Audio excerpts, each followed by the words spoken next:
You tahu mengapa kita musim hujan kita suka mancing? Sebab musim hujan siang kan besar pun ada makan juga. Hari ini saya pergi ke ini kolam pancing Sikun dekat kawasan Palais Raja Johor.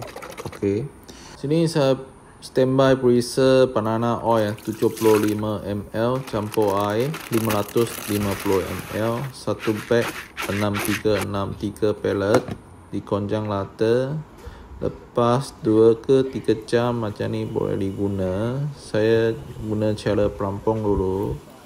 So saya pakai ultralight punya ini pelampung spin lah. Okey, macam ni kepar dan pelambut pendek saja 15 cm. Okey, tengok ada hasil ke tidak. So musim hujan, cuaca sejuk, anak ikan berkurang kacau. Jadi naik first mekong dulu. Ini 9 kilo lebih. Ya. Ini 10 kilo lebih kurang macam ni. So lepas tu atas dia sudah tak mau makan, saya main separuh air. Macam ni masuk air lebih kurang 3 kaki lah cara pelampung. Okay. Sekali lagi tengok ada ke tidak. Oh, nasib baik ada dapat juga mekong. Ini 7 lebih. Lepas tu saya guna cara yang main dasar lah. Sebab atas sudah tak mau makan, saya guna ini jajan, saya potong separuh.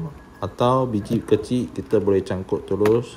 Janji jangan kasih dia timbul naik. Okay, kita kepar pellet.